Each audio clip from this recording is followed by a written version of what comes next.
والد صاحب نے اتنا طویل عرصہ کام کیا ہے، آپ بہرحال بشر تھے، انسان تھے، اگر ان کی طرف سے کسی کو کوئی تکلیف پہنچی ہو تو میں والد صاحب کی طرف سے آپ سے معافی مانگتا ہوں۔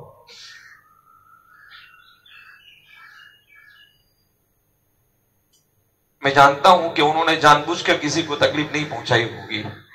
لیکن ہو سکتا ہے ایڈمنسٹریشن ہے، کبھی آدمی سے کوئی چوک ہو جاتی ہے، کبھی ڈانٹنا پڑتا ہے، کبھی غصے ہونا پڑتا ہے۔ میں نے خود دیکھا ہے ان کو بعض مرتبہ غصہ نہیں ہوتے تھے مگر غصے جیسی کیفیت بناتے تھے اور پھر کہتے تھے کیا کروں، اگر ایسا نہیں کروں گا تو کام نہیں چلے گا۔ اگر آپ کی زندگی میں آپ سے کسی کو بھی کوئی تکلیف پہنچی ہو تو میں آپ حضرات سے درخواست کرتا ہوں کہ آپ معاف فرما دیں۔ میں اس بات کا اعتراف کرتا ہوں کہ ان کے اس منصب کا، ان کی نیابت کا، ان کی جانشینی کا میں بالکل اہل نہیں۔ ان کے مقام اور مرتبے کو پہنچنا یہ تو کسی کی بس میں نہیں، چاہے جائے کہ مجھ جیسے ناچیز کے بس میں ہو۔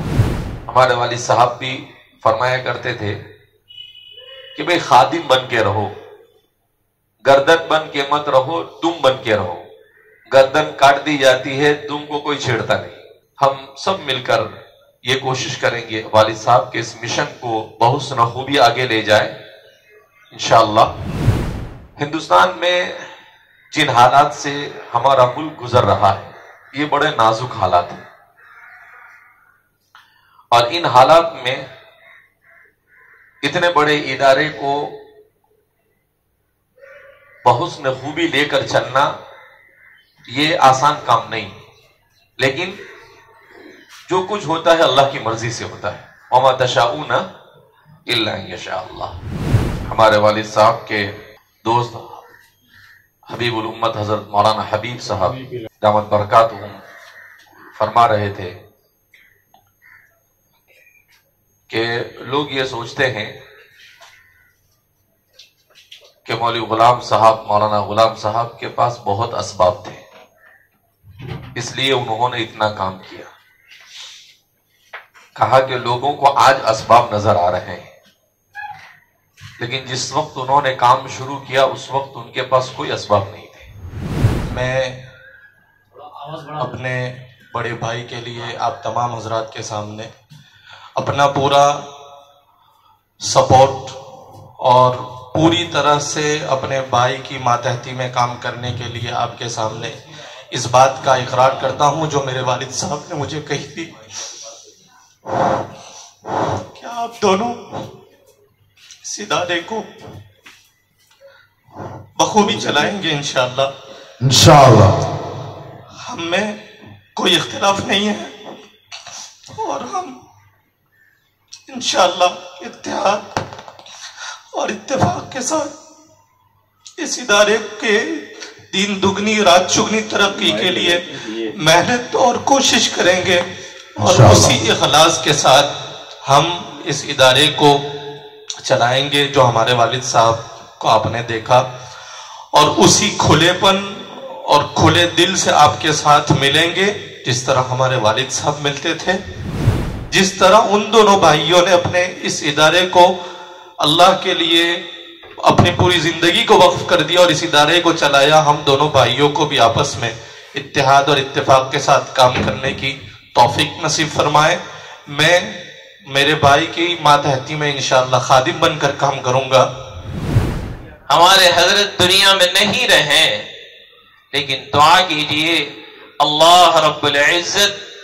ان کے جانے کے بعد بھی ان کے کاموں کو، ان کے مشن کو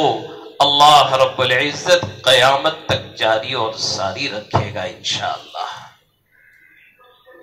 قطرات تو دیکھیے کہ والد مرحوم کا انتقال اختتام سال پر ہوا تھا، رئیس الجامعہ کو اللہ نے بلایا ابتدائے سال میں،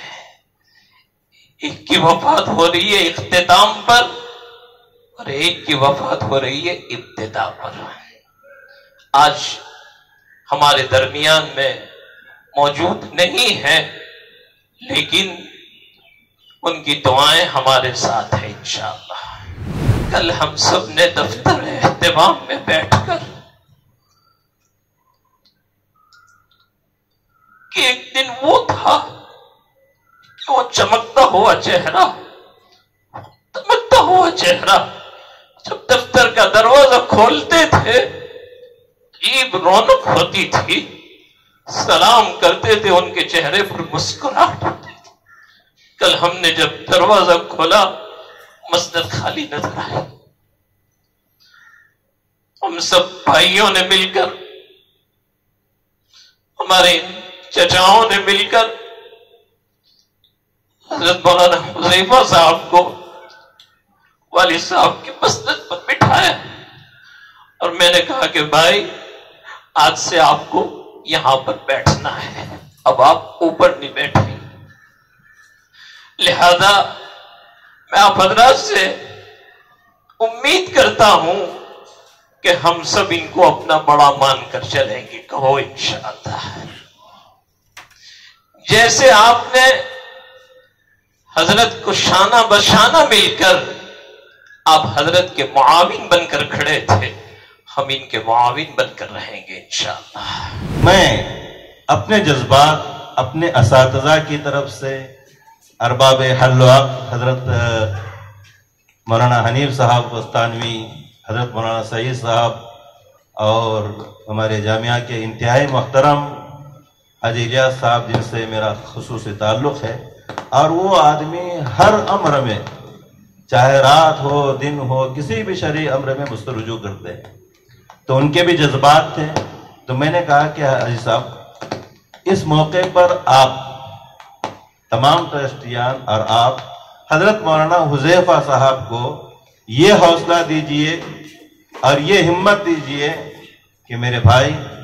جیسے والد محترم کے مرحوم کے زمانے میں ہم ان کے شانہ بشانہ تھے، ان کی ہر آواز پر لبیک کہا کرتے تھے، اور کبھی انہیں کسی بھی چیز کی ضرورت پڑتی تھی تو ہم کہتے کہ حضرت ہم آپ کے ساتھ کھڑے ہیں۔ تو میں تمام ہی اساتذہ کی طرف سے اور تمام ہی ارباب حل و عقد کی طرف سے، ٹرسٹیان کی طرف سے اس بات کا اعلان کرتا ہوں کہ میں اور ہمارے تمام ہی اساتذہ کرام اور تمام ہی شعبوں کے ذمہ داران، ٹرسٹیان، اساتذہ حضرت مولانا حذیفہ صاحب کو اس موقع پر اپنی جانب سے، تمام کی جانب سے دلی مبارکبادی اور تہنیت پیش کرتے ہیں۔ کویت کا ایک ادارہ جو ہمارے ساتھ لمبے عرصے سے کام کرتا رہا، یہ جو ہمارا السلام ہسپتال ہے وہ بھی بنایا اور دوسری جگہ مسجدیں بھی انہوں نے بنوائی تھی، تو میں حضرت کے ساتھ یہاں مہمان خانے میں بیٹھا تھا، وہ مہمان تھے عبدالجلیل غربلی وغیرہ، تو وہ کہنے لگے شیخ غلام شجرہ طوبہ، شجرہ مبارکہ، امر نظیم من یخلفک، کہ مولانا غلام صاحب یہ اتنا عظیم الشان ادارہ، اتنے عظیم کارنامے، تو آپ کے بعد کون؟ آپ کے بعد کون؟ ابھی یاد آ رہا ہے کہ آپ کے بعد کون؟ تو مولانا کا جو توکل تھا خدا کی ذات پر اور جو اعتماد تھا خدا کی ذات پر اور ان کے اخلاص کا ہی یہ نتیجہ ہے کہ مولانا نے برجستہ کہا اللہ یخلفنی، اللہ یخلفنی، اللہ یخلفنی، یہ 3 مرتبہ کہا۔ یہ اعتماد تھا مولانا کا کہ بھائی یہ قومی ادارہ ہے، یہ دین کا ادارہ ہے، یہ اللہ کا کام ہے، اللہ خود جو ہو تو اس ادارے کا نائب اور جانشین پیدا فرمائے گا، اور وہ جانشین آج ہم اپنے آنکھوں سے دیکھ رہے ہیں۔ ہم سب اپنے دل کی گہرائیوں سے عزیز ہم مولانا حذیفہ سلمہ کو مبارکبادی پیش کرتے ہیں اور ان کے حق میں اللہ کی مدد اور نصرت کی دعا کرتے ہیں، اور یہ بھی دعا کرتے ہیں کہ تا قیام قیامت اللہ کا حضرت کا لگایا ہوا یہ پودا یوں ہی پھلتا پھولتا اور بار آور رہیں اور امت کو اور قوم و ملت کو اس سے فائدہ پہنچتا رہے۔ مبارک اے حذیفہ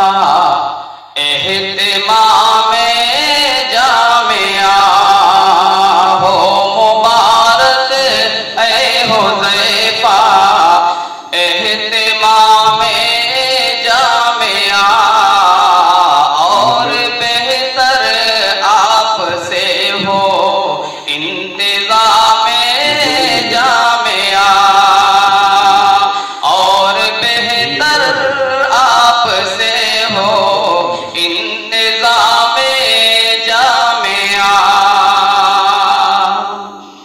حضرت